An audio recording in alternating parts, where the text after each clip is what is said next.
never made it, but I know what it takes. I'm motivated by a mix of emotion. Got my statement, and I'm reading it slow so I can understand it fully. Appreciate my standing, go out of this world and right on time. Oh, never in my life have I seen the sky light up like this. I'm far away from Earth and I wanna know if you exist. Mission control, do you read me? Send me my coordinates lately. Mission control, am I drifting? Tie me to someone who will love me, yeah. Wait, I think I'll last a bit longer. Find another reason. Welcome everyone. Welcome everyone. Welcome everyone to another Ref Brandon and the Todd Family YouTube video. Wherever you are, whatever you may be doing, thank you so much for making Ref Brandon and the Todd Family a part of your day. We always greatly appreciate it. Today here on the channel, we're going to be talking about some of the high school football scores from last night. And as always, if you attended any of these games or know anybody that did, please feel free to tell them to comment on the comment section. I would love to hear your feedback. But before I get into it, let me say there was a small upset, according to some people, last night in the world of college football.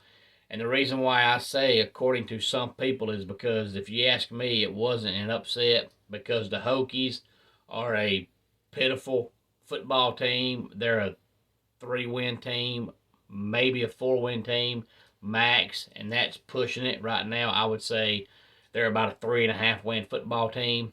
And Old Dominion was a 500 team last year. They won 6 games. So to me, a team winning 6 games, beating a team that only won 3 games is not an upset.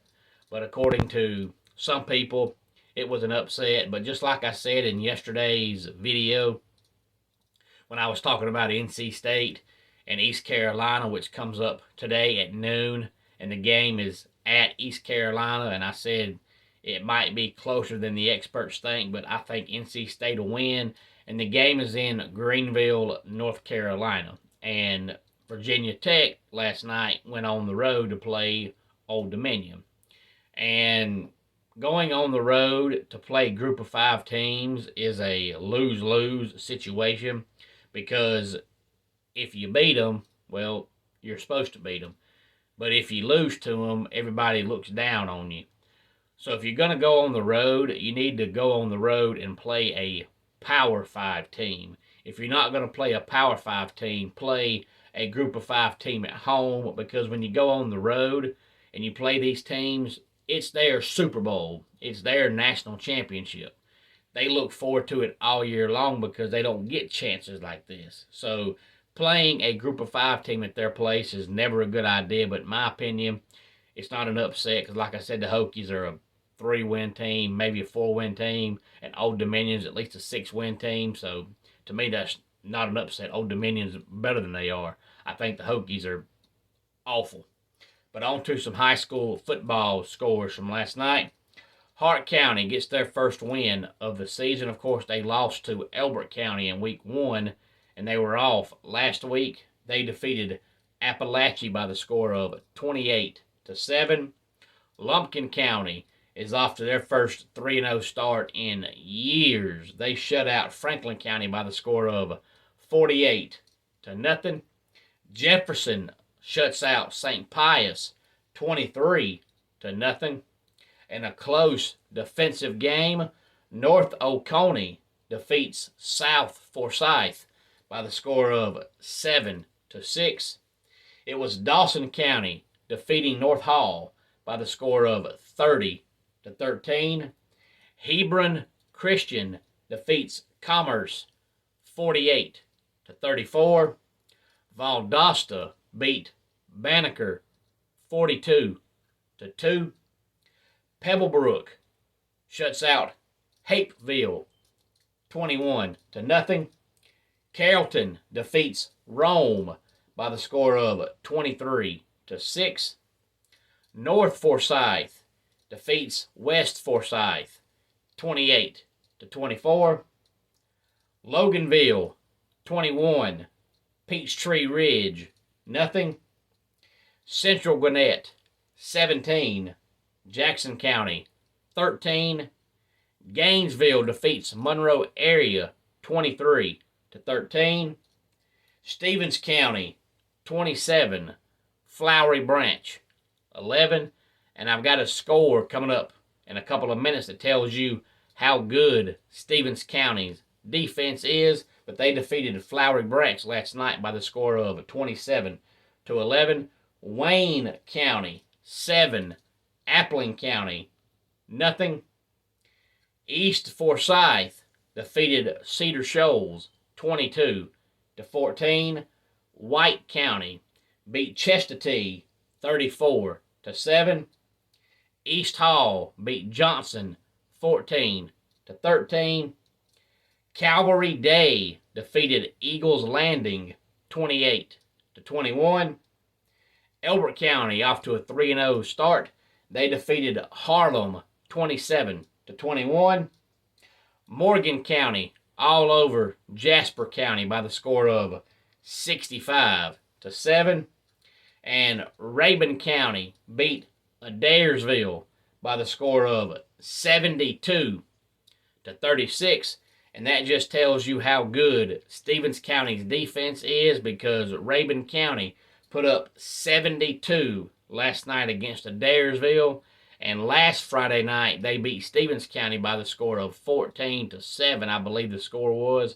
So they scored 14 last week, and then last night scored 72. So I would say Stevens County has a really good defense. And then we had East Hall defeating West Hall by the score of 26-0. And Oconee County shuts out Putnam County by the score of 20-0. And Banks County defeats Oglethorpe County by the score of 21-14. And then a few scores from the upstate of South Carolina. Westside defeated T.L. Hanna by the score of 45-7. And if you've ever been to Anderson County, South Carolina, Westside and T.L. Hanna are both in the county of Anderson, and the schools are probably, I would say, maybe 20 miles apart, if not less than that. They are very close in proximity. Westside got the best of T.L. Hanna. Again, the score was 45-7. Belton Honeypath defeats Laurens by the score of 48-20. Boiling Springs defeats Chapman 28-27. Dorman defeats Greenwood 49-14. Eastside 38, Liberty 13. Gaffney 14, Hammond 7. Southside 48, Pickens 27. Greer 56, Blue Ridge 20. Saluda defeats 96 by the score of 39-15. West Oak shuts out the SC Spartans by the score of 63-0. Clinton 34, Newberry 20. Powdersville 41, Malden 20. Walhalla 42, Chesney 30. Man 21, Woodruff 3. And the full name for Man is actually J.L. Mann, and they defeated Woodruff by the score of 21-3. Burns defeats Greenville 56-28. Emerald defeats Ware Shoals by the score of 49-6. Travelers Rest 31, Palmetto 20. And last but not least, Easley defeats Wade Hampton by the score of 28-27. Again, if you attended any of those games or know anybody that did, please feel free to let them know. They can comment on the comment section anytime they would like, and let me know what player or what play stood out to you in any of those games. If your team did not play last week, most high school teams get 2 off weeks now, so your team should be back on the field next Friday night. Let's go ahead and get our dad joke of the day in here. 2 peanuts were walking down the street. One was assaulted. And that wraps it up for today's Ref Brandon and the Todd Family YouTube video. Until next time, it's Ref Brandon saying, just like in pro wrestling, life can be over by the count of 3. Tell your friends and family how much you love them. Bye.